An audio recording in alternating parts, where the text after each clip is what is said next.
Bonsoir tout le monde. J'espère que vous avez passé une bonne semaine sous le regard béni de Dieu. Nous nous retrouvons ce soir pour notre réunion sur les 28 croyances. Nous sommes à notre 10e rencontre. Et ce soir, nous avons le plaisir d'avoir avec nous le pasteur Eddie Michel Carpin, qui est président de la Fédération adventiste de la Martinique. Nous sommes heureux de l'avoir, qu'il ait accepté notre invitation. Et je souhaite la bienvenue à tous. Et comme accoutumé, nous allons commencer notre moment par notre chant-thème. Et je donne la parole à Carole pour que nous puissions chanter avec elle ce chant-thème. Bonsoir et bienvenue à tous. Alors, comme d'habitude, je vous demande d'éteindre vos micros, mais de chanter tous avec moi. Je pense que maintenant tout le monde connaît ce chant-thème. Et nous souhaitons à nouveau la bienvenue au pasteur Carpin. On y va? Dans tous nos cœurs brûle cette espérance du retour de notre Sauveur. Et nous mettons notre ardente confiance dans les promesses du Seigneur. Bientôt du monde entier, tous les peuples réveillés pour chanter Alléluia, Christ est roi. Dans tous nos cœurs brûle cette espérance du retour de notre Sauveur. Soyons unis en Christ notre Seigneur et motivés par son amour. Prions pour ceux qui vivent dans la peur et parlons-leur de son retour.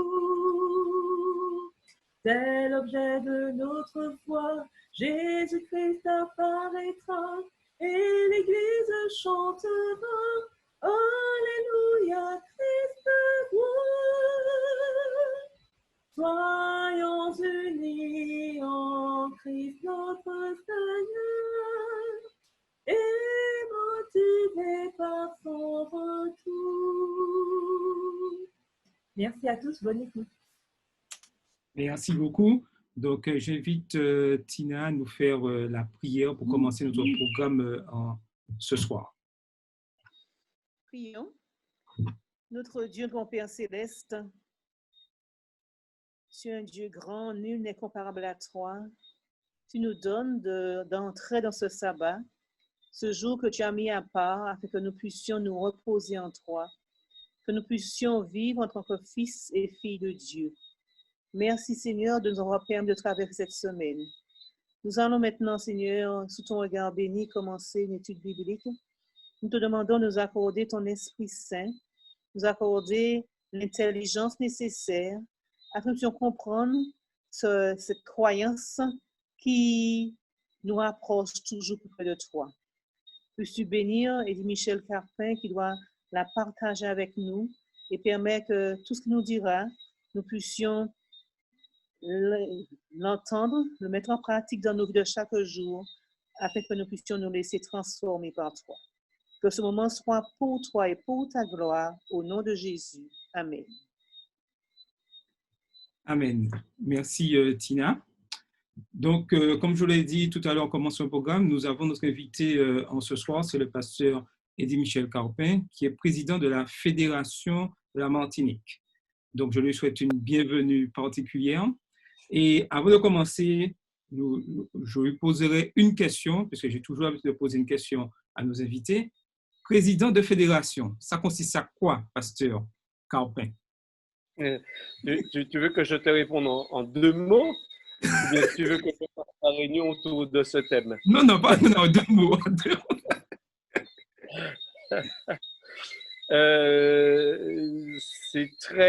C'est pas simple d'y répondre en 2 mots.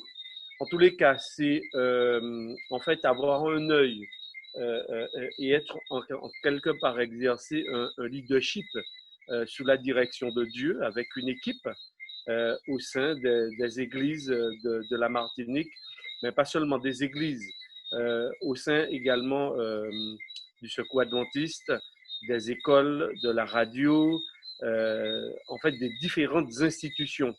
Donc c'est vrai que parfois on pense simplement aux églises, mais il n'y a pas que les églises, en sachant qu'il y a quand même un certain nombre d'églises ici en Martinique. Donc, je ne savais pas que tu m'aurais posé cette question. J'aurais préparé juste 2-3 mots. Non, non, Mais c'est mieux naturel. Tu as bien expliqué. Ce n'est pas évident d'y répondre en 2 mots parce que ça demande quand même un certain nombre d'explications. Mais en tous les cas, voilà, on travaille en équipe. Oui, on est au service de Dieu en tous les cas, au service également de l'Église, surtout qui nous appelle justement à exercer ce ministère. Et donc, voilà, on l'exerce dans les églises, dans les écoles, Secours adventiste, etc. C'est un œil, une supervision en tous les cas, puisque nous avons aussi un lien avec l'Union, la division et la conférence générale. Donc, voilà, en quelque part, la fonction du président de fédération. J'ai pas beaucoup dit, mais je pense que ça va susciter un certain nombre de questions et peut-être une prochaine fois, ça me permettra de répondre plus amplement à cette question. Et c'est vrai que tu nous donnes une idée d'une réunion prochaine sur le rôle du président de fédération. Donc, je sais que tu as déjà accepté notre invitation quand elle viendra. Tout à fait, tout à fait. Donc, ce soir, nous voyons 2 croyances, les dons spirituels et les ministères et le don de prophétie. Avant de donner la parole au pasteur Eddy Michel Carpin, comme d'accoutumé, je fais une présentation des croyances que nous verrons ce soir. Et ce soir, c'est à la page 230 du livre « Ce que croient les adventistes ». Et il est dit, à toutes les époques, Dieu pourvoit tous les membres de son Église de dons spirituels que chacun doit employer afin d'exercer un service d'amour pour le bien commun de l'Église et de l'humanité, accordé par l'intermédiaire du Saint-Esprit qui les distribue à chacun en particulier comme il veut. Les dons mettent à la disposition de l'Église toutes les compétences et les ministères nécessaires à l'accomplissement de sa mission divine. Et il nous est dit à la page 240 sur le don de prophétie, dans les Écritures, le prophétisme figure parmi les dons du Saint-Esprit. Ce don est l'une des caractéristiques de l'Église du reste. Nous croyons qu'il s'est manifesté dans le ministère d'Ellen White. Ces écrits parlent avec une autorité prophétique et procurent à l'Église encouragement, directive, instruction et répréhension. Ils affirment clairement que la Bible est le critère d'évaluation de tout enseignement et de toute expérience. Tu as la parole, pasteur Eddy Michel Carpin. Merci. Donc, je voudrais saluer tous les internautes, tous ceux qui sont avec nous et qui partagent ce temps de réflexion. Merci à l'équipe de l'Église d'Oreb pour l'invitation. Et j'espère effectivement que sous le regard de Dieu, eh bien, nous allons le laisser nous conduire, nous interpeller par rapport justement à ces 2 points que nous abordons ensemble, même si on pourrait l'aborder dans un seul point. Le ministère, en quelque part, au sein de la communauté, les différents ministères au sein de la communauté, avec les dons que Dieu donne à chacun.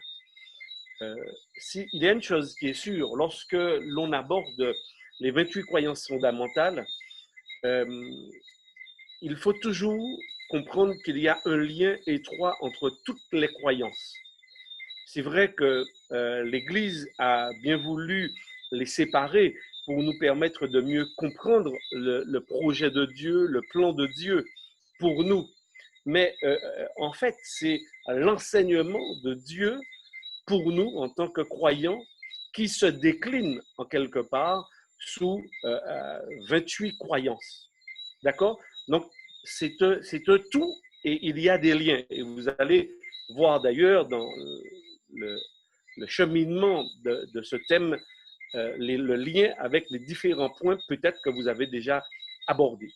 Alors tout d'abord, pour pouvoir aborder cette question, j'aimerais simplement le replacer dans son cadre général, avec une question. Qui sommes-nous? Lorsque nous lisons le texte de la Genèse, Genèse chapitre 1, chapitre 2, chapitre 3, nous découvrons bien sûr que nous sommes des créatures de Dieu. C'est-à-dire que Dieu a voulu, dans le temps, à un moment donné, eh bien, créer des êtres humains. C'est sa volonté. C'est lui qui en a été à l'origine. C'est son plan, c'est son projet. Et le texte de la Genèse nous l'explique très bien. Dieu dit, faisons l'homme à notre image, selon notre ressemblance. Et on va voir également dans ce même texte de la Genèse du chapitre 1 que Dieu va confier également à l'être humain qu'il crée des responsabilités. Donc, Dieu crée, mais il donne aussi une mission à l'être humain. Faisons l'homme à notre image, d'accord? Et ensuite, il est dit, eh bien, qu'il domine sur les poissons de la terre. Donc, on va voir que Dieu va confier à cet être humain, hommes et femmes, qu'il crée dans le texte, chapitre 1, versets 26, 27 et 28, d'accord? Je ne vais pas tout lire, mais vous pourrez, en tous les cas, j'espère que vous avez au moins vos Bibles entre les mains, devant vous, ouvertes, comme ça vous allez chercher, vous allez lire, vous allez suivre également les quelques éléments d'explication que je vais donner pour que vous puissiez bien comprendre. Donc, nous sommes, d'après le texte de la Genèse et d'après nos croyances, eh bien, des créatures de Dieu. Nous sommes donc les enfants de Dieu. Et quand Dieu nous crée, il nous confie des responsabilités. S'il nous confie des responsabilités, ça veut dire qu'il nous donne également les capacités de pouvoir accomplir la mission pour laquelle nous avons été créés. Donc, lorsque Dieu dit de dominer, lorsque Dieu dit de croître et de multiplier, eh bien, on va voir qu'effectivement, les hommes auront la capacité eh bien, de pouvoir transmettre la vie. Ça, c'est Dieu qui permet justement aux êtres humains de pouvoir transmettre la vie. Lorsque Dieu dit de prendre soin, de dominer, de garder le jardin, eh bien, Dieu va donner à l'homme la capacité de pouvoir gérer, de pouvoir analyser la terre, de pouvoir en tirer le meilleur, mais aussi de pouvoir la préserver, c'est-à-dire permettre à cette nature, à cette terre, les animaux, la terre, les arbres fruitiers, tout ce qui est contenu en fait sur la planète Terre, Dieu donne à l'homme toutes les capacités nécessaires pour pouvoir gérer et en prendre soin. Donc ça, c'est un élément extrêmement important. Nous sommes donc les créatures de Dieu. Et donc, toute notre vie, dans le texte de la Genèse, eh bien, est normalement conduite, elle est normalement sous la direction de Dieu. Malheureusement, effectivement, on a connu Genèse chapitre 3, avec la notion de péché, l'homme qui se rebelle contre Dieu, l'homme qui met Dieu de côté dans son existence. Et malheureusement, eh bien, on va connaître le péché. Et à partir de ce moment, eh bien, l'homme va commencer aussi à se centrer sur lui-même, penser qu'il est capable par lui-même de trouver des solutions à sa vie. L'homme va penser eh bien, qu'il ne dépend pas de Dieu, qu'il est son propre chef, qu'il est son propre maître, et donc qu'il peut agir comme bon lui semble. D'accord? Et donc ça, c'est à partir de Genèse chapitre 3, on va découvrir donc eh bien, qu'il y a une volonté d'indépendance de l'être humain face à Dieu. Ok, donc ça c'est la première chose à analyser dans le texte de la Genèse, c'est que Dieu, premièrement, est créateur. Deuxièmement, Dieu va confier une mission à l'homme, d'accord? Et il va lui donner les moyens de réaliser la mission. Puisqu'il est le créateur, il va faire en sorte que l'homme soit capable de réaliser ce qu'il demande. Ça, c'est le premier élément. Ensuite, on voit la notion de péché. Et maintenant, je vais faire un bond dans l'histoire. Donc, effectivement, Dieu, depuis Genèse chapitre 3, donc après la chute d'Adam, on va découvrir que Dieu va constamment appeler des hommes, des femmes, d'accord? Il va appeler Abraham, il va appeler Noé bien avant, il va appeler Abraham. Ensuite, à partir d'Abraham, famille, eh bien, on aura la notion de peuple d'Israël. Ensuite, on aura la notion du royaume d'Israël. Mais on va découvrir également dans la Bible que ce peuple d'Israël aura également une mission. Donc, tout ce que Dieu interpelle, appelle, ramène à lui, il leur confie à chaque fois une mission. OK? Ça, c'est extrêmement important par rapport à ce que nous allons analyser ensemble sur les dons spirituels. Ensuite, on arrive au Nouveau Testament et donc les apôtres, juste après le départ de Jésus, vont vivre une expérience particulière. Ils vont comprendre, eh bien, ils vont recevoir ce que nous avons appelé l'effusion du Saint-Esprit. Mais au préalable, dans l'Évangile selon Matthieu au chapitre 16, Jésus va dire à ses disciples qu'il a un projet. Si vous voulez bien, nous allons lire dans Matthieu chapitre 16, et si vous vous souvenez de cet épisode, Jésus qui demande justement à ses disciples, qui dit-on que je suis? Qui pensez-vous que... qui suis-je au dire des hommes? Et on va voir que les disciples vont quand même répondre un petit peu aux questions de Jésus. Et finalement, Pierre va dire, eh bien, on reconnaît que tu es le Messie. Tu es celui qui avait été annoncé, celui qui avait été promis. Il reconnaît donc en Jésus qu'il est loin annoncé dans les textes anciens. Il réalise donc la prophétie. Matthieu chapitre 16. Et donc,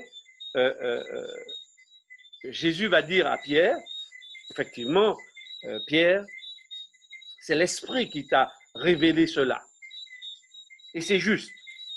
D'accord?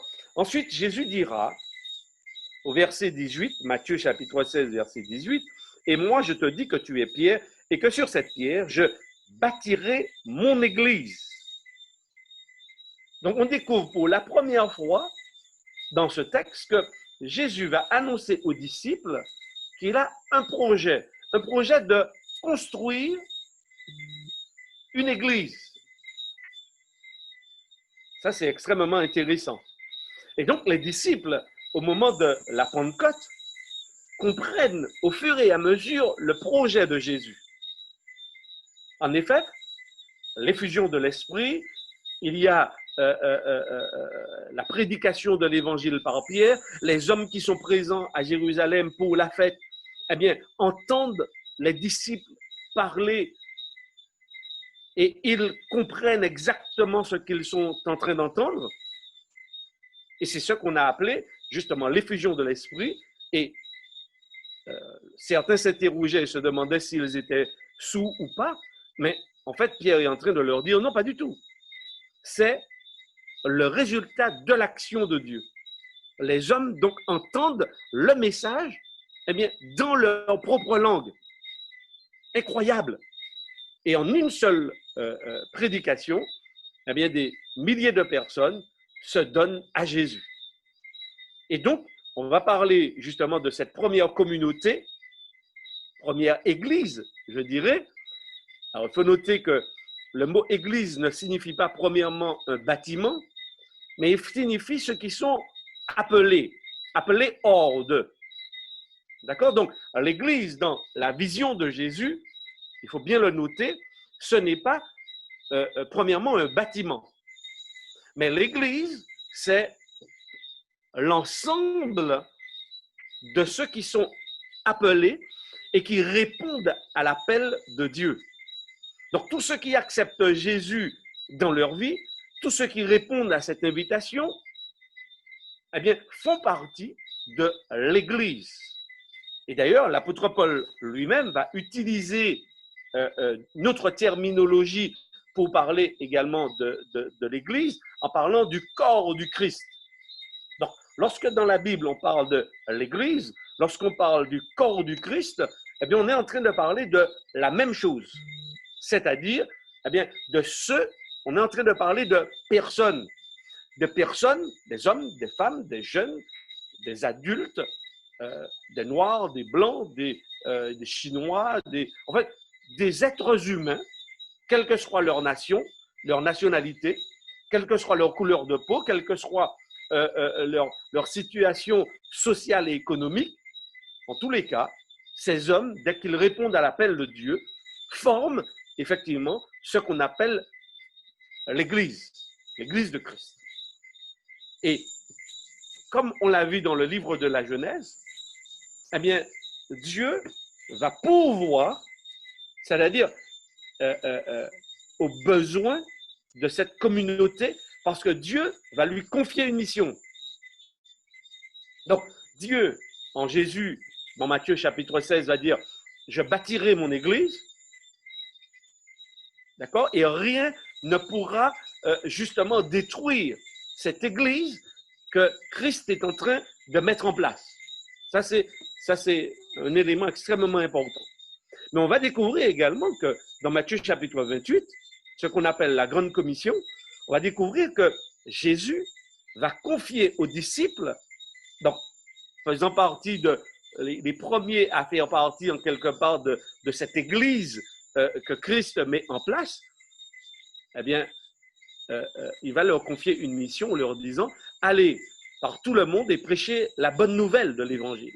Faites de toutes les nations des disciples, des baptisants, enseignants, d'accord, à vivre tout ce que je vous ai enseigné. » Donc on voit que, premièrement, Jésus va mettre en place une église, il a un projet avec des hommes, des femmes, d'accord, qui accueillent son message, et il va leur confier une mission. Alors on se retrouve un peu comme au départ, dans Genèse chapitre 3, il y a un tournant dans l'histoire de l'humanité avec la venue de Jésus. Il y a une rupture, effectivement, par rapport à la nation d'Israël qui avait reçu mission également, qui était porteur de messages, qui annonçait et qui a accueilli d'ailleurs le Messie, Jésus l'envoyé.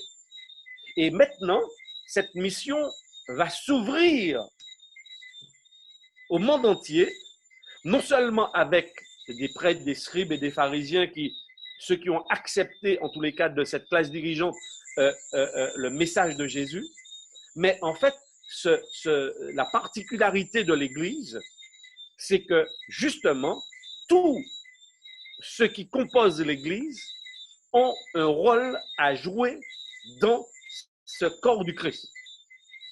À l'époque de l'Ancien Testament, jusqu'à la venue de Jésus, on va voir effectivement qu'il y a des prêtres, il y a des lévites, la classe des lévites, ce sont eux qui sont appelés à enseigner, etc., à pratiquer justement tout le culte prescrit par Dieu et par Moïse dans l'Ancien Testament. Et avec le Nouveau Testament, il y a une cassure, parce que Christ est celui qui vient réaliser tout cela. Il est notre grand prêtre, il est notre souverain sacrificateur, et donc, nous pouvons maintenant, en tant que croyants, nous approcher du trône de Dieu sans besoin d'un intermédiaire humain. Nous avons besoin de Jésus, c'est vrai, c'est lui qui nous représente, mais nous n'avons plus besoin de prêtres, on n'a plus besoin de grands prêtres. En fait, on n'a plus besoin de ces personnes-là. C'est ce que l'on appelle dans le Nouveau Testament le sacerdoce universel des croyants. Ça veut dire que tous les membres du corps du Christ, eh bien, sont maintenant appelés à exercer un ministère. Alors, je vous propose deux textes. Le premier se trouve dans Éphésiens, chapitre 4, les versets 11 à 15. Donc, si vous voulez bien, on prend Éphésiens, chapitre 4.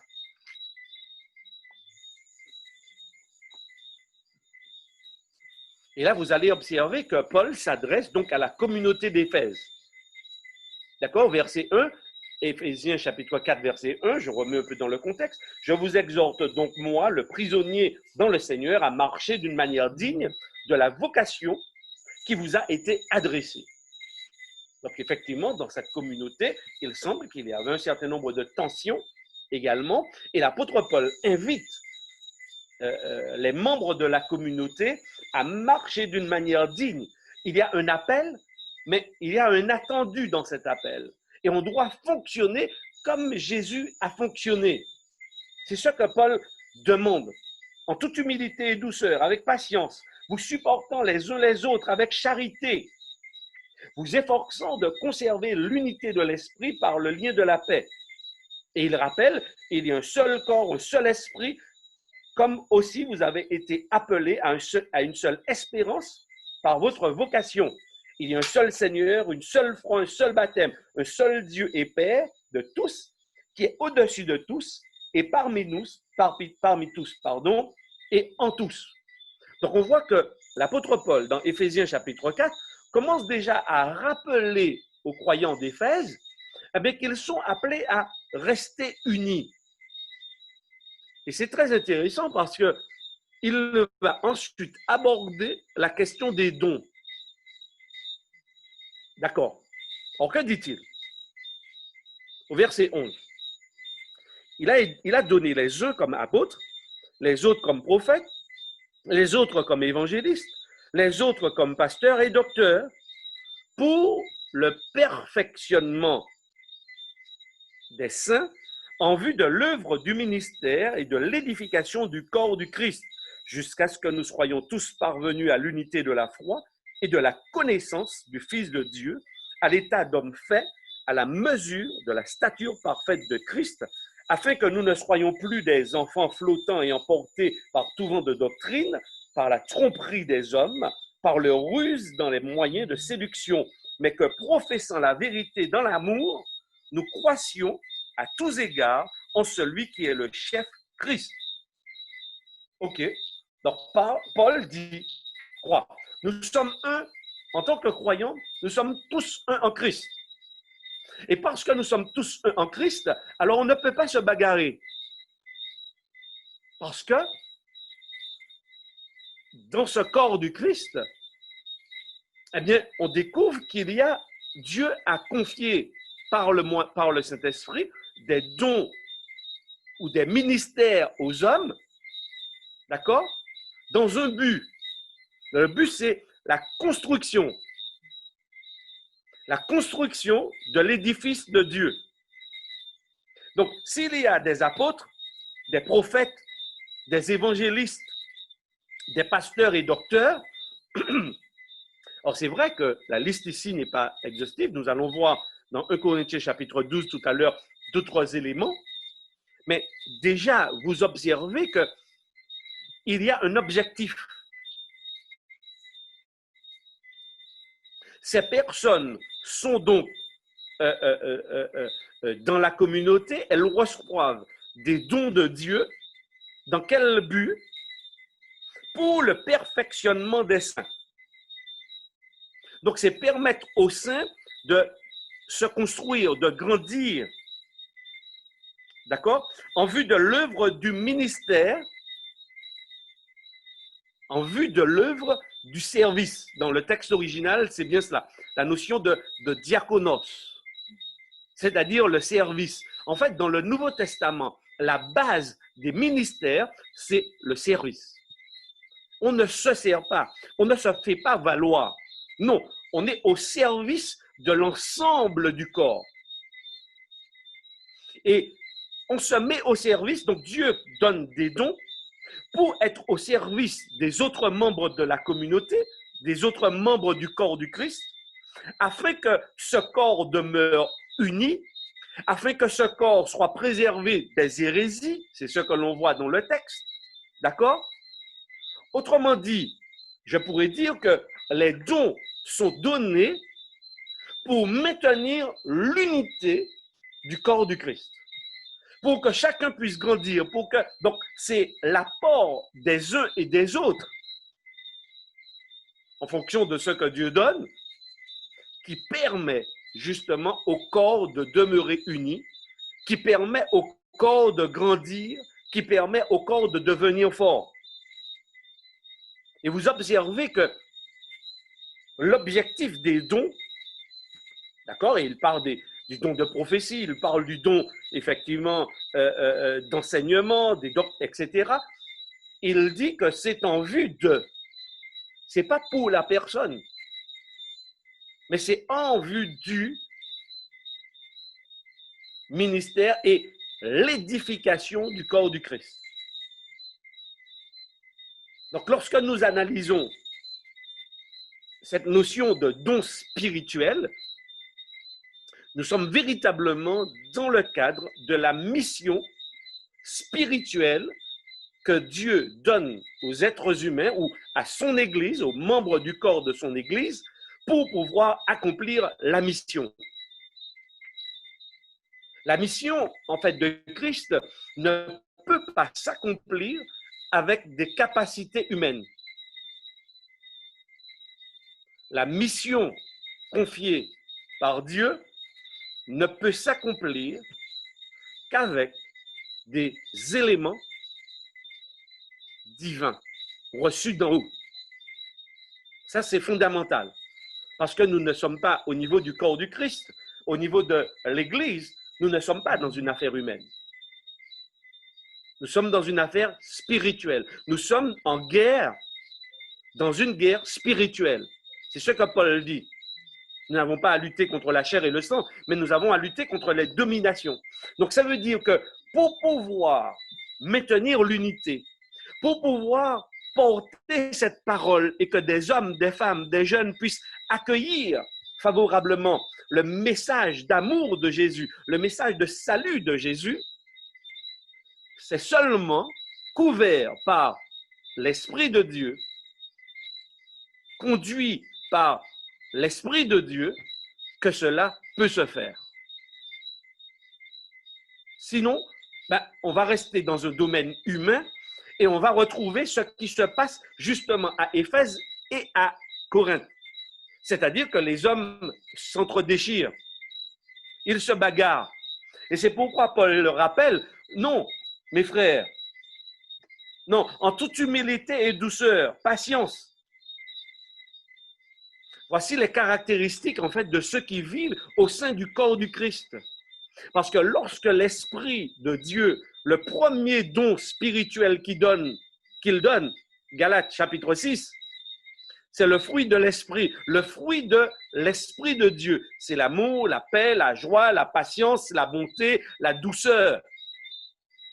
D'accord? Donc oui, l'Esprit de Dieu communique à chaque cœur cette assurance du salut. L'Esprit de Dieu le convainc de l'amour de Dieu et le place maintenant dans le corps du Christ. Et placé maintenant et travaillé par l'Esprit de Dieu dans l'amour, la paix, la joie, la patience, la douceur, eh bien, nous recevons chacun des dons pour le perfectionnement des saints. Ça, c'est clair. Chacun reçoit un ou des dons pour le perfectionnement des saints, pour l'unité. Alors, les uns sont apôtres, les autres sont évangélistes, les autres sont docteurs, les autres sont prophètes. D'accord? Mais n'oublions pas la raison d'être de ces dons. Le perfectionnement des saints, l'édification du corps du Christ, afin que nous ne soyons plus des enfants flottants et emportés par tout vent de doctrine, par la tromperie des hommes, par le ruse dans les moyens de séduction. Pourquoi il y a des docteurs? Pourquoi il y a des évangélistes? Pourquoi il y a des prophètes? C'est justement pour maintenir l'unité au sein du corps du Christ. Donc oui, lorsque Dieu donne des dons aux êtres humains, ce n'est pas pour qu'il y ait division au sein du corps du Christ. Ce n'est pas pour qu'il y ait des tiraillements au sein du corps du Christ. Ce n'est pas pour qu'il y ait de la jalousie au sein du corps du Christ. Mais c'est pour que chacun, sous l'influence de l'Esprit de Dieu, puisse justement se mettre au service de ses semblables, pour leur permettre de grandir, pour leur permettre d'être plus forts, pour leur permettre justement de rester dans le droit fil de l'enseignement pur et sans tache de la vérité professée par Jésus. Je m'en vais maintenant dans 1 Corinthiens chapitre 12. Je pense qu'on a vu quand même un peu 1 Corinthiens, Éphésiens chapitre 4. D'ailleurs, je ne prendrai pas trop de textes avec vous parce que je vois que l'heure passe très très vite. C'est vrai que je suis un petit peu...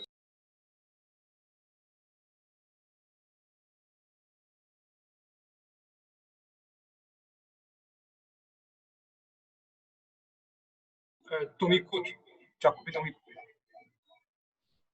Pasteur Raphaël, ton micro. Mon micro s'est coupé? Oui. Ok, il n'y a pas longtemps. Non, c'est juste au moment que tu parles de Corinthiens 12. Ah, d'accord, ok. Je vais déplacer la souris parce que la souris pointait dessus. Alors, justement, je disais que dans 1 Corinthiens chapitre 12, idem, cette communauté, il y a des rivalités, des tensions. Quand vous lisez le premier chapitre de 1 Corinthiens, vous voyez un peu la difficulté qu'avait l'apôtre Paul dans cette communauté, parce qu'il y avait des tiraillements, il y avait des partis pris, etc. Et pareil, il va arriver à cette question des dons spirituels, parce que certains dans cette communauté estimaient qu'il y avait des dons au-dessus de tous les autres. Alors l'apôtre Paul va bien faire de dire que le don par excellence, c'est l'amour. Parce que l'amour est patient. L'amour accueille l'autre.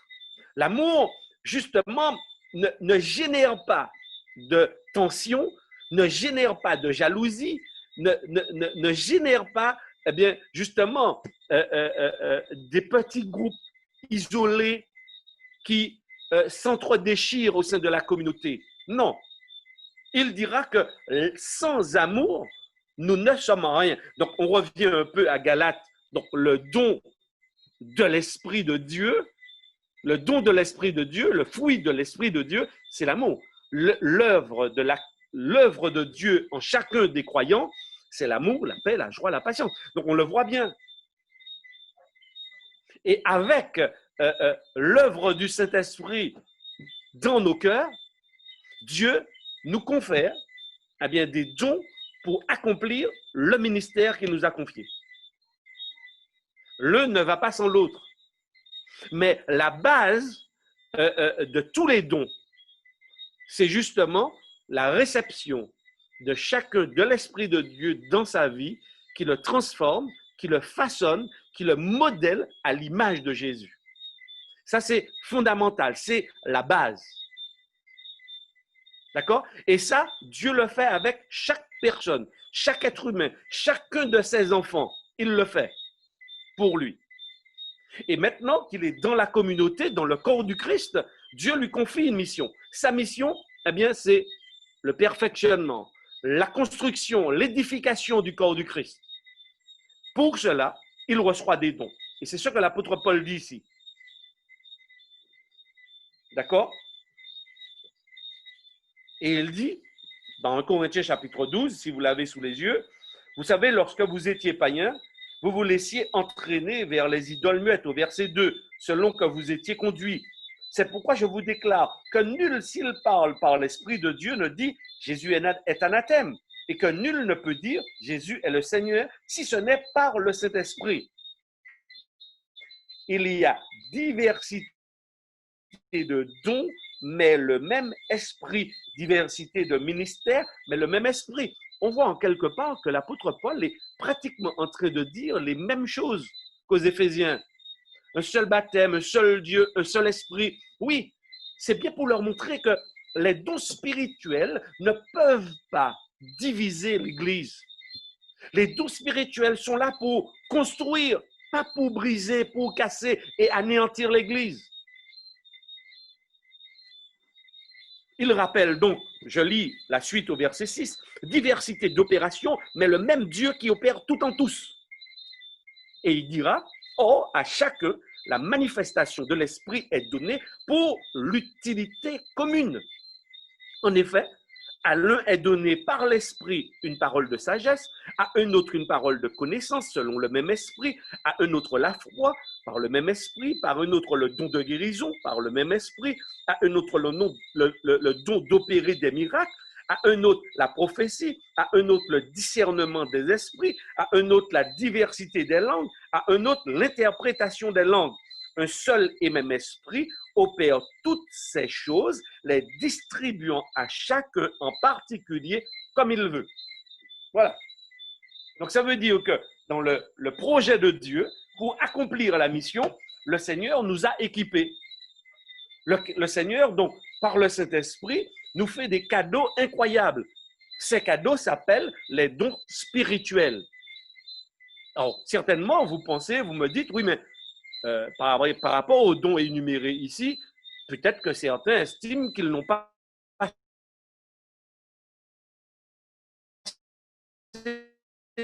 dons. Mais dans tout répertorié. Mais par contre, s'il y a une chose qui est sûre, c'est que chaque membre reçoit un don parce qu'il fait partie du corps du Christ. Et parce que je fais partie du corps du Christ, alors j'ai un don pour l'édification du corps. Et c'est pourquoi, par la suite, l'apôtre Paul, à partir du verset 12, va utiliser une image pour parler des dons spirituels et comment Dieu œuvre avec les dons spirituels. Alors, il va prendre l'image du corps humain. Dans le corps humain, il y a des membres que l'on voit, les bras, les pieds, la main, la langue, la tête, etc. Mais il y a aussi des organes qu'on ne voit pas. Par exemple, le foie, les poumons, le cœur, etc. Il y a plein d'organes qu'on ne voit pas. Et l'apôtre Paul va dire que, en fait, l'Église, corps du Christ, eh bien, on pourrait la comparer à un corps dont Christ est la tête.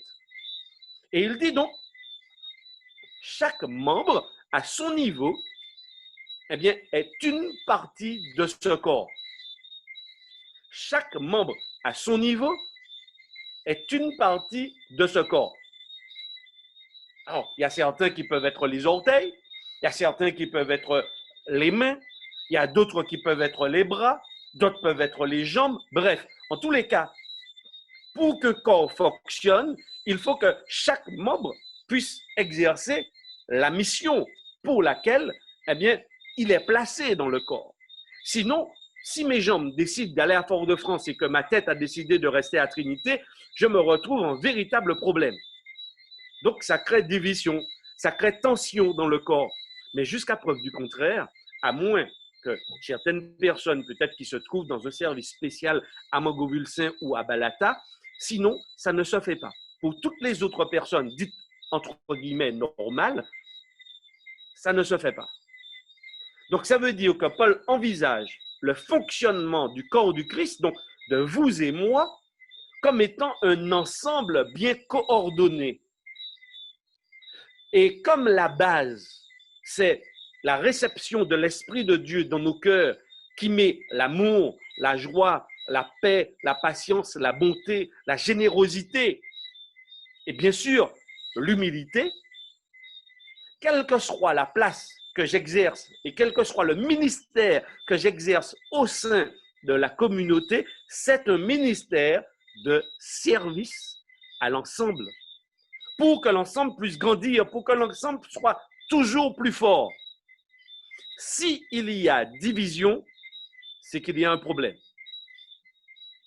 Parce que Paul clairement dit dans les deux épîtres que nous avons lues, Éphésiens, Corinthiens, Paul dit clairement que l'esprit n'est pas divisé contre lui-même.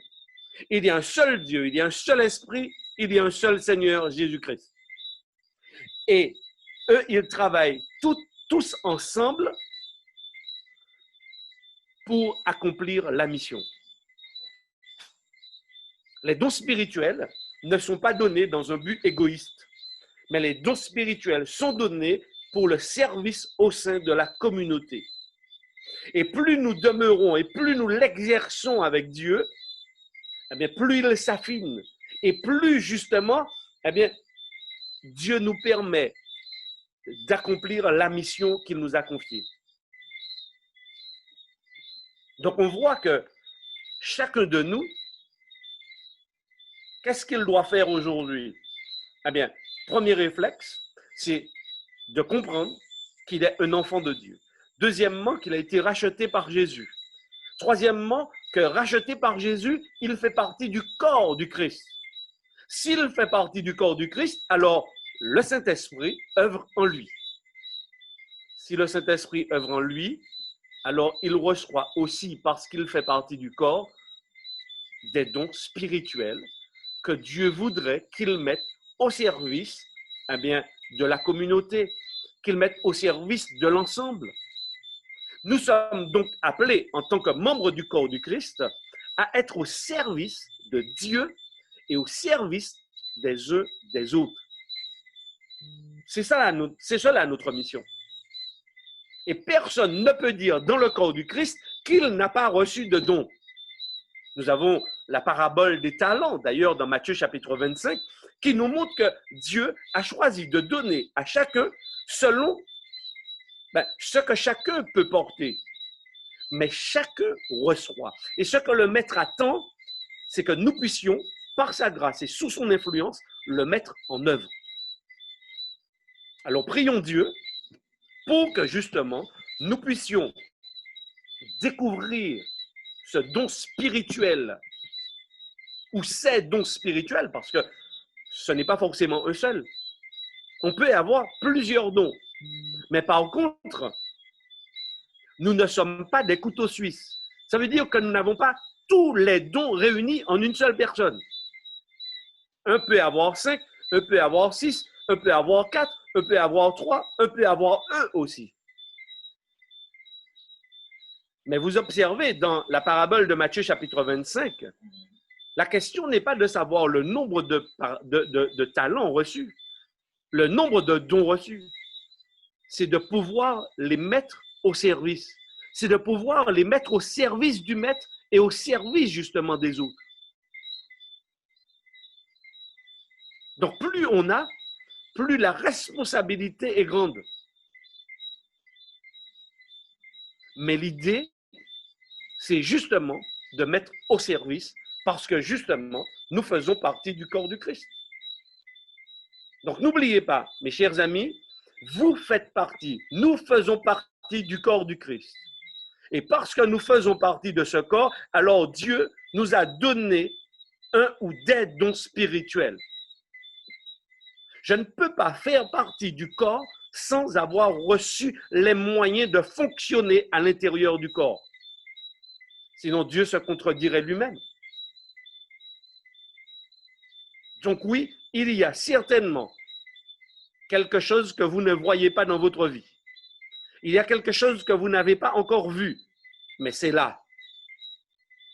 Alors, si vous ne l'avez pas vu, je vous invite à vous reconnecter à Jésus, à vous reconnecter au Saint-Esprit, parce qu'il est là. Dieu vous l'a donné, ou Dieu vous les a donnés. Hein? Ça peut être au singulier ou au pluriel, mais c'est là. C'est fondamental. D'accord? Et je vais bifurquer pendant les quelques secondes qui me restent. Pendant les quelques secondes qui me restent, d'accord? Sur un don spécifique. Alors, c'est vrai qu'au sein de la communauté, on a choisi de faire un enseignement spécial dessus, mais en fait, cet enseignement fait partie des dons spirituels. C'est le don de prophétie. Alors, c'est vrai que ce n'est pas forcément le don par excellence, mais c'est un don extrêmement important. D'ailleurs, dans Éphésiens, vous le voyez cité, d'ailleurs, et dans l'Ancien Testament, d'ailleurs, ce don-là existait. Il est extrêmement important parce que les prophètes, les hommes ou les femmes appelés par Dieu à exercer ce ministère, donc c'était des personnes qui avaient des relations privilégiées avec Dieu, c'était des gens qui avaient des visions, des gens qui entendaient audiblement la voix de Dieu. Ils portaient donc une lourde responsabilité de transmettre en toute occasion la volonté de Dieu. Et vous savez d'ailleurs que certains ont perdu la vie. Je pense un peu à Jérémie. Je pense que certains ont eu la vie extrêmement difficile parce que lorsqu'on est porte-parole directe de la bouche de Dieu, on trouve également des opposants. On trouve des détracteurs. On trouve également des gens qui sont prêts à nous faire mourir. Ce n'est pas simple que d'être prophète de Dieu. N'empêche que c'est un ministère que l'on retrouve non seulement dans l'Ancien Testament, mais que l'on retrouve dans le Nouveau et que l'on retrouve au travers des siècles. Donc, ce n'est pas un ministère qui a existé à un moment donné et qui s'est interrompu. Non, c'est un ministère et c'est un don comme les autres dons. Et Dieu choisit les temps et les circonstances pour que il y ait à un moment donné des prophètes. Il n'y a jamais eu énormément de prophètes. D'accord? Mais il y a toujours eu dans l'histoire des prophètes et à des moments clés de l'histoire, il fallait que ces hommes viennent pour donner des orientations. Et Dieu, d'ailleurs, dans le livre du prophète Amos, au chapitre 3, verset 7, il dira qu'il ne fait rien sans avoir révélé sa volonté ou son secret à ses serviteurs, les prophètes. Ça veut dire que le prophète, c'est quelqu'un qui entre dans l'intimité de Dieu. C'est quelqu'un à qui Dieu révèle ses secrets. C'est le choix de Dieu de choisir X ou Y pour être son porte-parole, pour être son prophète. C'est son initiative, pardon. C'est de son fait. Je ne peux pas me proclamer ou m'auto-proclamer prophète. Et Dieu, justement, au travers de la vie de cette personne, au travers du message et des paroles qui vont se réaliser, eh bien, cela va permettre justement aux hommes et aux femmes, aux contemporains, de vérifier la véracité, justement, des propos de cette personne, si elles sont de Dieu ou pas de Dieu. Parce qu'en parallèle, malheureusement, il y a aussi eu des faux prophètes. Donc, autant il y a de vrais, mais autant il y a eu aussi dans l'histoire de faux prophètes. Et on en trouve aussi énoncés dans la Bible, des faux prophètes.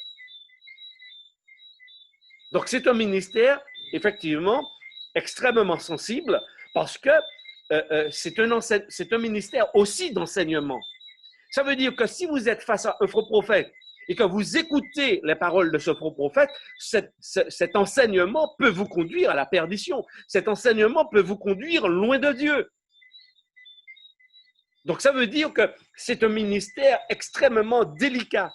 C'est un ministère c'est-à-dire pour ceux qui écoutent et qui entendent quelqu'un qui se dit prophète, il doit vraiment être en connexion avec Dieu pour que Dieu leur donne tous les éléments pour pouvoir discerner et voir en cette personne un porte-parole de Dieu, un prophète. Donc ça, c'est extrêmement important. Et puis, en tant qu'adventistes du 7e jour, puisque nous sommes aussi un peuple prophétique, c'est-à-dire nous avons une lecture prophétique des textes prophétiques, par exemple ceux de Daniel, ceux de l'Apocalypse. Donc nous avons une lecture de l'histoire avec un début et une fin. Effectivement, en lisant particulièrement le livre de l'Apocalypse, par exemple au chapitre 12, on a compris qu'effectivement, que le don prophétique s'exercerait à la fin des temps. Par exemple, dans Apocalypse chapitre 12, il est dit au verset 17, donc c'est le dragon qui fait la guerre à la femme épouse du Christ, d'accord? Église, donc ceux qui sont appelés, donc le corps du Christ, on voit que le dragon lui ne cesse de lui faire la guerre. Et voici ce qu'il dit au verset 17. Et le dragon fut irrité contre la femme et il s'en alla faire la guerre au reste de sa postérité. Donc c'est vrai que le dragon aura un œil particulier auprès de qui? La postérité de la femme, à ceux qui, et on donne les caractéristiques, à ceux qui gardent les commandements de Dieu et qui ont la foi de Jésus. Donc, garder le commandement de Dieu et la foi de Jésus. Ça veut dire qu'on peut avoir deux lectures justement de cette expression foi de Jésus, c'est-à-dire ceux qui vivent la foi de Jésus et qui l'expriment dans leur vécu, mais ceux qui transmettent la foi de Jésus par leur dire, par leurs propos. Effectivement, cette expression témoignage de Jésus est en lien, effectivement, avec, parce que cette expression revient à plusieurs reprises dans le livre du prophète Jean, de Jean le prophète, d'accord? Et dans Apocalypse chapitre 19, il est aussi question, au verset 10, Apocalypse 19, verset 10, je tombais à ses pieds, donc c'est Jean ici, lors d'une vision, ok, je tombais à ses pieds pour l'adorer. Il me dit, garde-toi de le faire. Je suis ton compagnon de service et celui de tes frères. Je suis ton compagnon de service et celui de tes frères qui ont le témoignage de Jésus. Donc, l'ange ici s'adresse à Jean, Jean le prophète. Et il est en train de lui dire, oui, je suis ton compagnon de service et celui de tes frères qui ont le témoignage de Jésus. Car le témoignage de Jésus est l'esprit de la prophétie. Donc, effectivement, on découvre qu'il y a un lien entre le témoignage de Jésus, donc l'expression de la foi des croyants, ça c'est vrai, mais aussi au travers de la parole prophétique qui, elle, est transmise à Jean pour pouvoir communiquer aux êtres humains. Donc, c'est au travers de la parole prophétique. D'ailleurs, quand vous lisez le début du livre de Jean, de l'Apocalypse, pardon, qu'est-ce qu'il est dit? Révélation de Jésus-Christ que Dieu lui a donnée pour montrer à ses serviteurs les choses qui doivent arriver et qu'il a fait connaître par l'envoi de son ange à son serviteur Jean, lequel a attesté la parole de Dieu et le témoignage de Jésus-Christ, tout ce qu'il a vu. Le témoignage de Jésus-Christ. Ici, on parle du témoignage de Jésus. D'accord? Dans Apocalypse chapitre 12, on parle également de ceux qui ont la foi de Jésus. Témoignage de Jésus. La foi de Jésus. Et dans Apocalypse 19, on parle également de ceux qui ont le témoignage de Jésus. Le témoignage de Jésus est l'esprit de la prophétie. Ça veut dire que les prophètes, ce sont des personnes qui sont porteuses, qui enseignent Jésus-Christ. Elles nous révèlent et où elles nous lèvent le voile concernant Jésus-Christ, qui il est, son ministère, son retour. Et c'est exactement ce que Jean a fait dans le livre de l'Apocalypse. Jean nous a révélé qui est Jésus. Jean nous révèle également son ministère au niveau du ciel. Il intercède, il est là pour nous. Mais il nous dit également que Jésus est le grand vainqueur et que Jésus revient bientôt. Ça veut dire que tout prophète doit enseigner la personne de Jésus. Tout prophète doit être conforme avec tout ce que les autres prophètes avant lui ont dit. Il ne peut pas contredire ce qui était avant lui, puisque ils sont, les prophètes, nourris par la même source. Ils sont nourris par Dieu. Et ils témoignent, ils parlent de Jésus, de celui qui est venu. Alors, bien sûr, ceux de l'Ancien Testament parlaient de celui qui devait venir, le Messie, le roi, le libérateur. Le libérateur. Mais ceux qui viennent après la venue de Jésus, eh bien, confirment tout ce que les autres prophètes ont dit et nous permettent justement de mieux comprendre la personne de Jésus, son ministère en notre faveur, mais aussi son glorieux retour. Effectivement, au sein de l'Église adventiste, nous croyons que Ellen G. White, entre autres, a reçu ce don prophétique. Alors, entre nous, parce que je sais que dans notre vocabulaire, on dit souvent Ellen White, c'est le don de prophétie. On parle d'elle comme étant le don de prophétie. D'accord? Il faut être prudent. Elle a reçu le don de prophétie, mais elle n'est pas le don de prophétie. Il y a une nuance. D'accord? Donc, elle exerce et elle a exercé, nous le croyons, au travers de ses écrits, au travers de tous ses conseils. D'ailleurs, tous ceux qui lisent ses écrits ne peuvent qu'interpeller. Ils ne peuvent qu'être interpellés par son enseignement, par la façon dont elle parle de Jésus.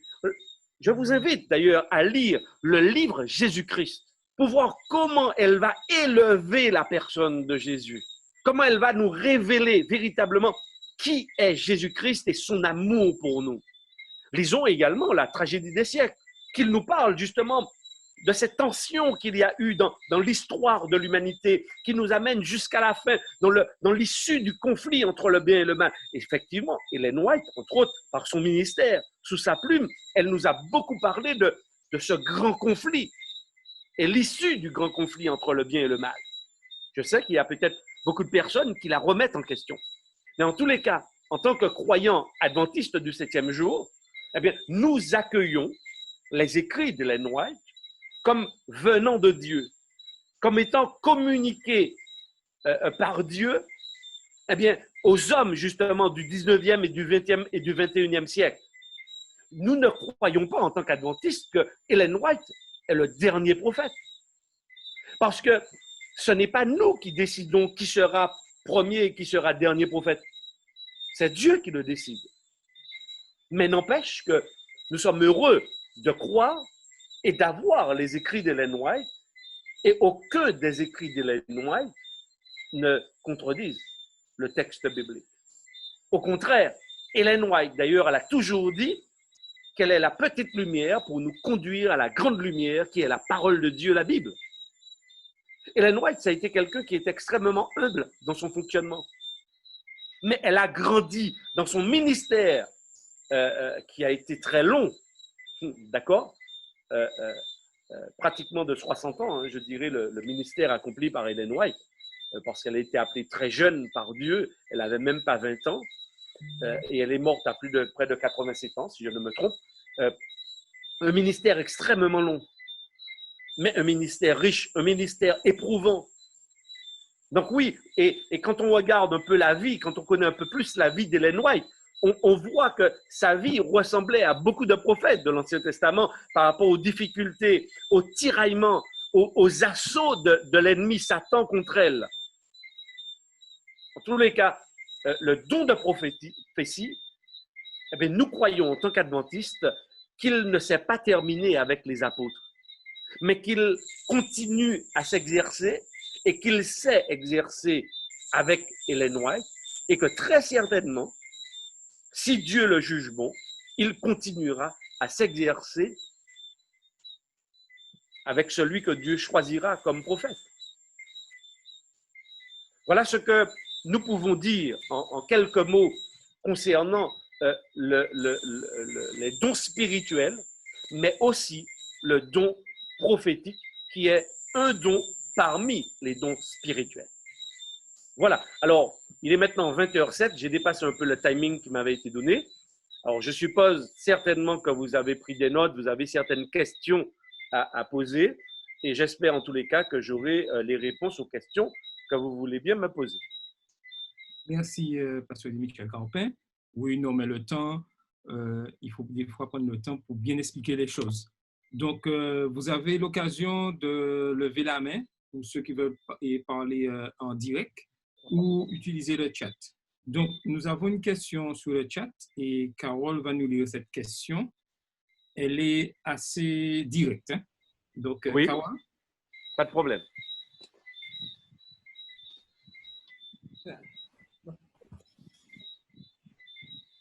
Est-ce que Carole m'entend?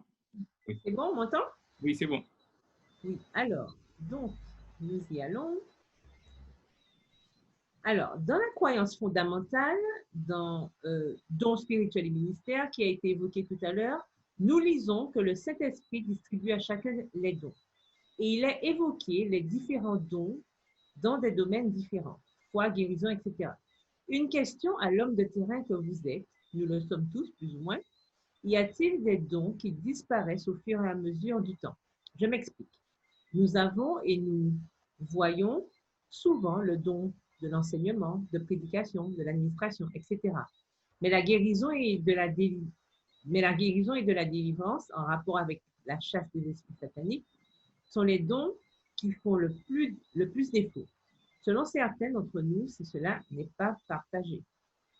Nous n'observons pas, ou certains n'observent pas, ou rarement autour de nous, surtout aux Antilles, et voire même en France, des guérisons et des délivrances. Une expérience pour illustrer. Une de nos sœurs court auprès de plusieurs pasteurs, d'anciens et de frères et sœurs depuis des mois pour venir l'aider car elle entendrait de mauvais esprits.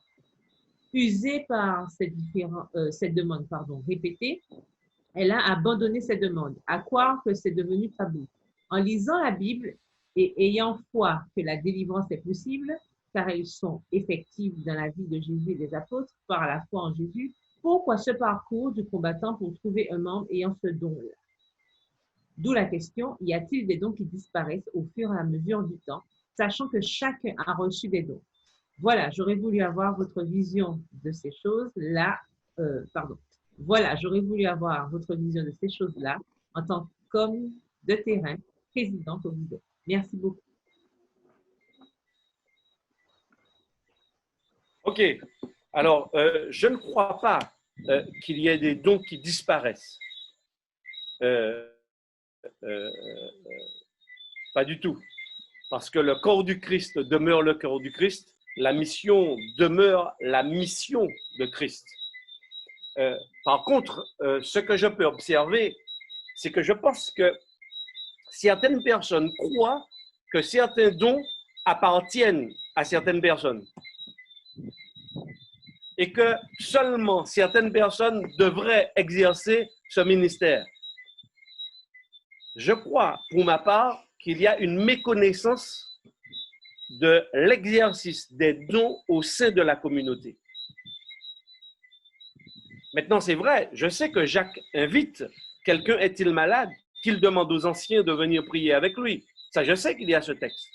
Mais ce texte-là ne contredit pas les dons spirituels. Ça veut dire que, hormis le pasteur, hormis les anciens d'église, les membres de la communauté ont des dons. Et certainement, il y a des dons, des gens qui ont des dons de prier pour certaines personnes et qui ont le don de guérison. Mais par contre, elles ne savent pas qu'elles ont le don de guérison. Elles ne savent pas qu'elles ont le don de guérison. Parce que certaines personnes pensent qu'il n'y a que les pasteurs et que les anciens qui ont les dons. Moi, j'aimerais vous dire que non. Non, non, non. Aucun pasteur n'a tous les dons. Aucun ancien n'a tous les dons. Aucun de ceux qui exercent des fonctions dans l'Église, des ministères dans l'Église, n'ont tous les dons. D'ailleurs, quand vous regardez un comité d'église, par exemple la communauté d'Oreb, admettons que vous soyez environ 250 présents, un comité d'église, c'est quoi, 22 personnes? Ces 22 personnes, à elles seules, ne peuvent pas avoir tous les dons. Donc, ça veut dire que les 230 membres qui sont là ont plein de dons, mais peut-être qu'ils ne connaissent pas. Et je dois dire, pour répondre clairement à notre sœur ou à notre ami qui a posé cette question, oui, c'est un parcours du combattant parce que nous nous focalisons sur certaines personnes. Ce n'est pas un parcours du combattant si nous exerçons tous le ministère que Christ nous a confié au sein de la communauté. Parce qu'aujourd'hui, malheureusement, et c'est pourquoi j'ai utilisé cette expression tout à l'heure, on a le sentiment que certains ont des couteaux suisses. C'est-à-dire qu'ils ont en main tout ce qui est pour le ministère. Non, non, non. Je ne peux pas maintenant contredire l'enseignement que je viens de vous donner. Le Seigneur a pourvu aux besoins de son Église. Chacun doit demander à Dieu quel est le don qu'il a reçu ou quels sont les dons qu'il a reçus. Et sous l'influence de Dieu, dans le cadre de la communauté, pouvoir le mettre au service pour l'édification. C'est ce que je peux répondre. Mais si ceux qui ont les dons ne l'exercent pas, alors je trouve que c'est dommage par contre. Et quand il y a certaines personnes qui n'exercent pas les dons, eh bien, ça crée un dysfonctionnement et on se rabat parfois sur certaines personnes ou sur des dirigeants qui n'ont pas forcément ces dons-là. Donc oui, il faut que nous demandions à Dieu de nous accorder le don de discernement aussi pour pouvoir savoir et découvrir les dons et reconnaître aussi le don des uns et des autres. Donc, Carole, Oui, alors justement, par rapport à cela, la personne continue. Donc, cela implique qu'il y a un parc de dons qui ne sont pas exercés chez nous par ignorance. Sommes-nous donc victimes de nous-mêmes alors? Alors, d'autres, merci beaucoup. Oui, je crois que nous sommes victimes de nous-mêmes. Parce que au sein de la communauté adventiste, nous avons malheureusement très peu mis l'accent sur les dons spirituels. On a beaucoup mis l'accent sur les commandements de Dieu. On a beaucoup mis l'accent sur le style de vie. Je ne dis pas que ce n'est pas important, hein, ces éléments que je suis en train d'énumérer. On a beaucoup mis l'accent sur cela. On a beaucoup mis l'accent sur le ministère des anciens, le ministère des diacres, et on a oublié que, en fait, tous ceux qui sont au sein de la communauté sont et ont reçu par Dieu des dons. Donc oui, malheureusement, je dois le reconnaître, on a été négligent sur certains aspects. On a valorisé certains et on a oublié justement l'étude d'Éphésiens, de 1 Corinthiens. Parce qu'en fait, c'est ensemble, tous ensemble, que nous accomplirons la mission du Christ. La mission ne peut pas s'accomplir par une seule personne. Ce n'est pas possible. Et ce n'est pas ainsi que Dieu l'a envisagé. Donc aujourd'hui, je dois confesser mes fautes, reconnaître que nous n'avons pas vraiment ouvert les yeux et demander à Dieu de nous ouvrir les yeux sur les différents ministères qui peuvent exercer qui peuvent exister au sein de la communauté. D'accord? Pour que chacun puisse exercer le cadeau que Dieu lui a fait. Et le valoriser par rapport à cela, oui. Il faut savoir reconnaître les dons. Parce que dans la communauté, il y a certains membres qui sont en train d'attendre. Et puis il y a d'autres qui sont en pleine activité. Non. Le corps, notre corps en tous les cas, si certaines parties de mon corps ne sont pas irriguées par le sang, si elles n'exercent pas, si elles ne fonctionnent pas, ces parties, elles vont s'atrophier et à un moment donné, eh bien, on peut même amputer le membre de mon corps. Donc, toutes ces images sont là pour nous montrer justement que le Christ a besoin de chacun de nous.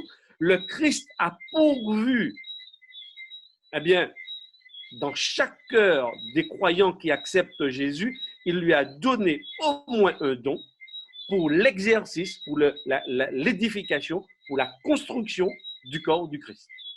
Pour que nous soyons des hommes forts et que nous puissions résister aux difficultés, que nous puissions résister justement aux faux enseignements, aux fausses doctrines, etc. Oui, c'est bien pourquoi Dieu a donné des dons. Donc, moi, je nous invite, moi le premier, eh bien, à mettre au service les dons que Dieu m'a donnés, mais à reconnaître aussi que je n'ai pas tout et que ceux qui sont autour de moi, eh bien, ont plein de dons pour que l'Église, corps du Christ, puisse bien fonctionner. C'est ce que je peux dire. Ok, très bien. Alors, autre question. Qu'est-ce que le don des miracles? Comment se manifeste-t-il? Le don des miracles?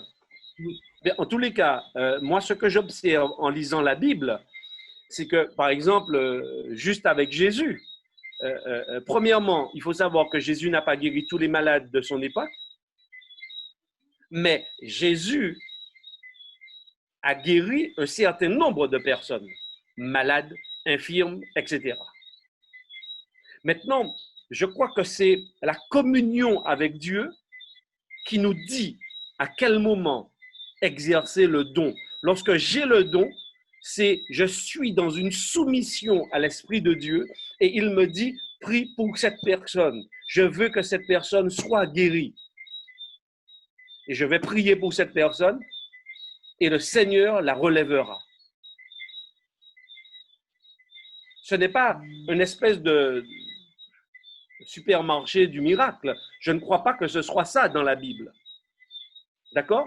Mais je vois, par exemple, Pierre qui marche, qui rencontre quelqu'un d'infirme, ben, le Seigneur lui dit de le guérir. Il est poussé, il est sous la direction de l'Esprit de Dieu. Les ministères s'exercent, non pas de façon indépendante, mais les ministères s'exercent sous l'influence de l'Esprit de Dieu. C'est fondamental, c'est extrêmement important. C'est Dieu qui me dit, là, il faut prier pour cette personne, parce que derrière la guérison, il y a un témoignage pour Dieu. Il y a quelque chose, l'objectif de la guérison, c'est que le nom de Dieu soit glorifié.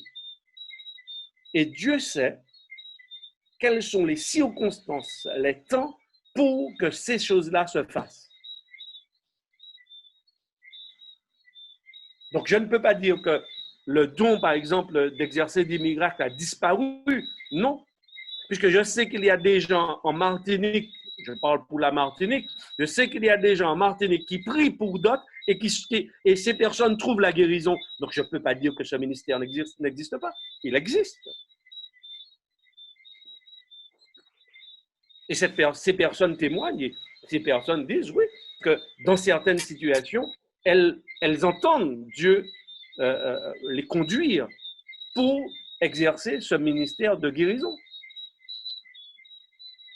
Mais ce n'est pas un ministère qui s'exerce comme les marabouts qui disent, voilà, venez me voir, je vais vous guérir telle chose, telle chose, telle chose. Hein. C'est pas comme ça. C'est sous l'influence, on parle bien de dons spirituels. D'accord? Donc, ce sont des dons qui sont, je suis en connexion constante avec l'Esprit de Dieu qui me dit de faire à tel moment ou de ne pas faire à tel autre moment. OK. À vous donner la question à Carole. Existe-t-il une différence entre don et talent? Parce qu'on entend souvent parler de talent et de don spirituel. Alors, les deux viennent de Dieu. Sur le principe du texte de Genèse, chapitre 1, verset 26 et suivant, nous sommes tous les enfants et des créatures de Dieu. Ça veut dire que Dieu nous a déjà dotés de certain nombre de capacités pour accomplir la mission qu'il nous a confiée au départ. Mais on voit avec le Nouveau Testament que Dieu est aussi lié au péché et au grand conflit. Eh bien, Dieu va intervenir de façon spéciale, justement au travers des dons spirituels, pour la construction de son corps, de son Église. Donc, il faut d'une intervention. Les talents innés ne sont pas suffisants. Ils ont besoin d'être façonnés et modelés par Dieu pour atteindre la mission de Dieu. Parce qu'avec des talents, avec des capacités personnelles et humaines, je peux, en quelque part, me mettre en avant. Je peux attirer l'attention sur ma propre personne. Mais l'objectif du don spirituel, on le voit bien, c'est justement attirer l'attention sur Dieu et la construction de son Église et de son corps. Donc oui, il y a des gens qui ont des talents naturels, mais lorsque ces talents naturels sont placés, reconnus par ces personnes comme étant des cadeaux de Dieu, placés entre ses mains, eh bien oui, Ils sont transformés pour la gloire de Dieu et non pas pour la gloire de l'homme. Il faut croire que les peintres, les chanteurs, plein de personnes qui ont des savants qui inventent des choses incroyables, ces gens-là ont des capacités, ce sont de vrais talents. Mais à quoi utilisent-ils ces talents? Pour se faire de l'argent? Pour se faire un nom? Pour que leur personne, en fait, soit mise en avant? L'idée, c'est justement que Dieu soit mis en avant. Et c'est pourquoi nous avons besoin de recevoir le Saint-Esprit pour façonner notre cœur dans l'amour de Dieu, afin que, justement, les cadeaux que Dieu place entre nos mains, qu'ils soient, je dirais, extraordinaires, par exemple comme celui de guérison, ou celui de la prophétie, ou celui de faire des miracles. Oui, ce sont des dons quand même extraordinaires. Mais il ne faut pas négliger non plus le don de l'enseignement. Ce don est extrêmement important parce que les personnes qui nous écoutent reçoivent un message et leur vie peut être influencée par rapport à ce message. Non, tous les dons doivent s'exercer, non pas dans une indépendance vis-à-vis de Dieu, mais dans une dépendance totale et dans une soumission totale à la volonté de Dieu. Quelqu'un qui chante, quelqu'un qui a déjà des talents innés, lorsqu'il exerce au sein de la communauté, il doit doublement faire attention pour que la gloire ne lui revienne pas, pour que son ego ne soit pas alimenté, mais que justement, soumis à l'influence de Dieu, eh bien, ce don, ce ministère va pouvoir s'exercer pour la gloire unique de Dieu. Donc, Carole, pour ta question.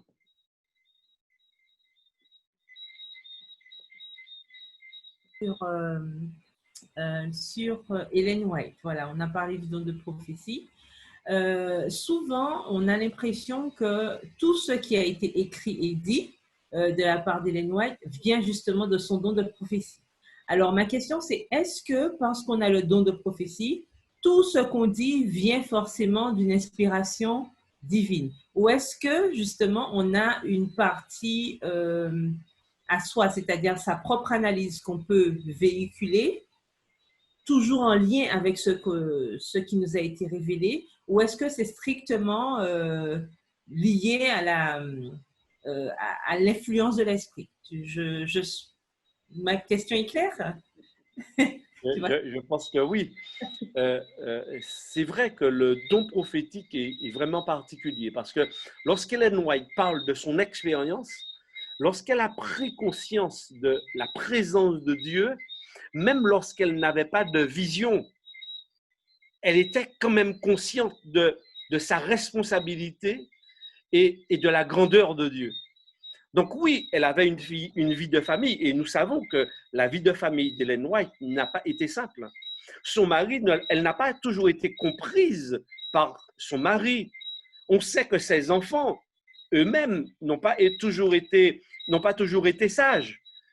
Ça n'a pas été simple pour elle. Donc oui, elle avait une vie de femme, une vie de mère de famille, elle avait une vie en tant que personne, mais elle se rendait compte aussi de ce poids qui était le sien par rapport aux révélations que Dieu lui faisait. Mais n'empêche que ce qui est incroyable, c'est que Dieu n'a pas empêché à Ellen White de commettre des erreurs en tant que mère. Elle a fait un certain nombre d'erreurs. Hein. Toute sa vie n'était pas nickel clean. Non, elle a fait des erreurs, elle a su les reconnaître, mais d'ailleurs, elle le dit elle-même.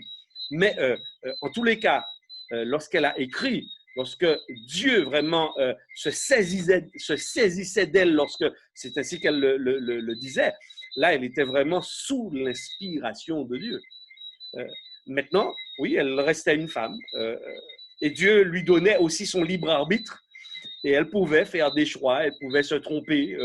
Oui. L'histoire d'Ellen White était très intéressante dans son détail, même dans son rapport avec les dirigeants d'église. Hein, parce que ce n'est pas parce qu'il reconnaissait en elle la prophétesse du Seigneur qu'il l'écoutait dans tout ce qu'elle disait, hein, par contre. Ellen White, à maintes reprises, n'a pas été écoutée. Et après, effectivement, avec le temps, elle a été patiente.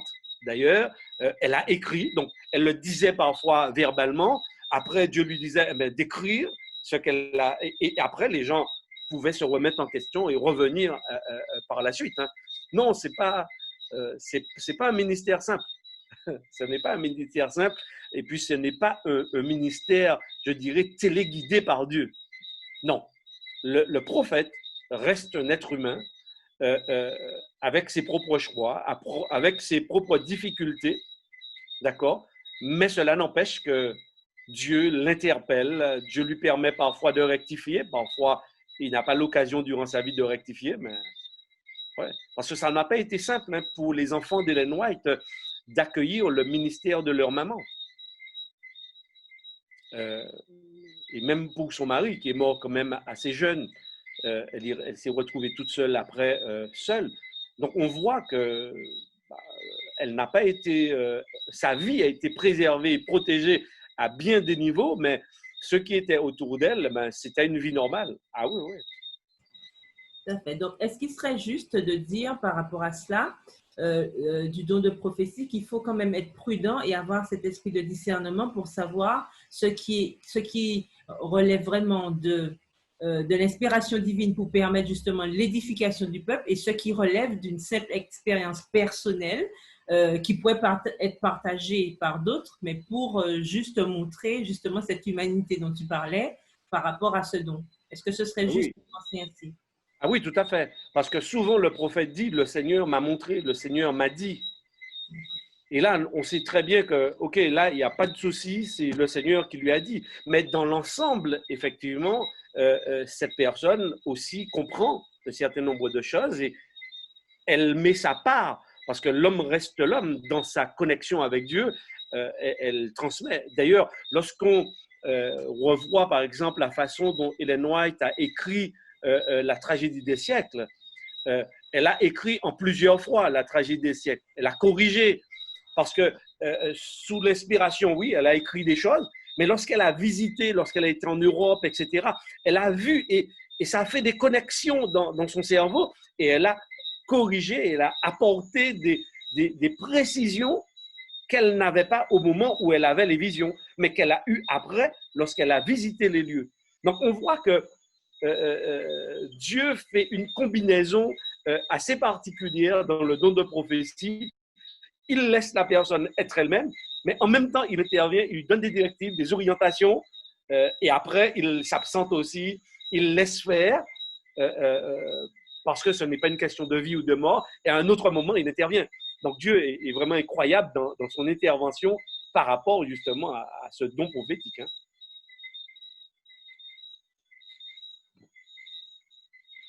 OK. Donc, juste une question pour continuer le débat des dons. Est-ce qu'on pourrait dire que même si, entre guillemets, j'ai raison dans mon don, comme je cherche l'unité de l'Église, je dois être patient parce que tout le monde ne va pas au même rythme et que c'est Dieu qui dirige son Église. Alors, il y a, alors volontairement, il y a deux églises. Il y a la communauté de croyants, par exemple à Horeb, je dirais que c'est l'église d'Horeb. Il se peut, oui, que l'église d'Horeb ne reconnaisse pas le don que j'ai. Est-ce que pour autant, je dois éteindre le don? Non. J'ai une vie courante, j'ai des amis, ce don-là peut s'exercer auprès de ces amis-là. Parce que je ne suis pas seulement dans le corps du Christ lorsque je suis à Horeb. Quel que soit là où je suis dans le corps invisible du Christ. Et dans le corps invisible du Christ, je dois exercer le ministère. Donc, je l'exerce dans la communauté locale, oui, mais pas que. Parce que même au sein de la communauté locale, peut-être que c'est difficile que tous les dons puissent s'exercer. Donc oui, je dois pouvoir l'exercer au sein de la communauté locale parce qu'elle a fait appel à moi, mais ce ministère va s'exercer d'une façon large. Donc oui, Par exemple, je peux estimer avoir le don de l'enseignement, oui, quand j'explique, etc., les gens comprennent, etc. Et puis l'Église a décidé de ne pas me donner de responsabilité.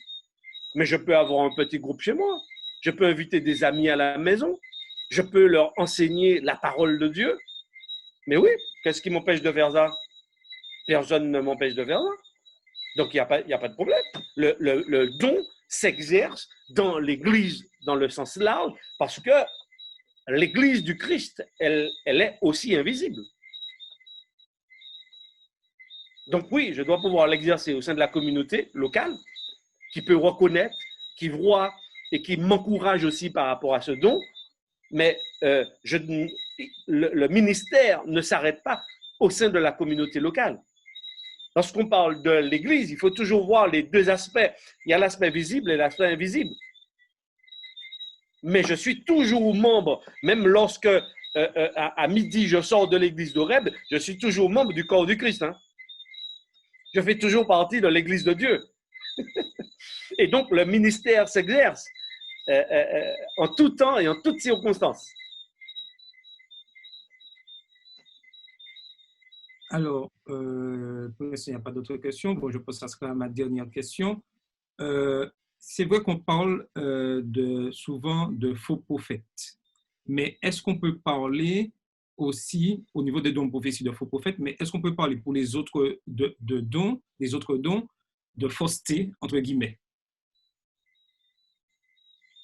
Par exemple, on ne peut pas avoir un faux don de l'amour. Hein. Non. Je parle c'est vrai que le don de l'enseignement, le don de la prédication, le don d'être évangéliste, etc., ce sont des ministères un peu particuliers qui, maintenant, non, je crois que le Seigneur œuvre dans le cœur de chacun pour le façonner et lui permettre de jouer, d'exercer au sein du corps une attitude positive. Le don sera toujours dans le sens positif pour permettre à la construction. Alors, je pense que parmi ceux qui nous écoutent, il y a peut-être des maçons, il y a des entrepreneurs, il y a des artisans. Ah bien oui, l'objectif, c'est de construire. Construire pour Dieu, construire avec Dieu.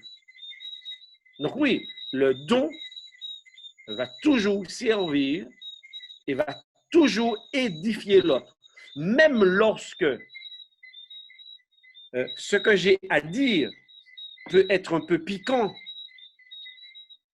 parce qu'il y a des paroles de la Bible, il y a des enseignements de la Bible qui quand même nous touchent au plus profond de nous-mêmes, qui nous remettent en question, qui nous blessent parfois, parce que nous sommes dans certaines situations et on entend par exemple quelqu'un parler de cela et ça nous touche au plus profond de nous-mêmes.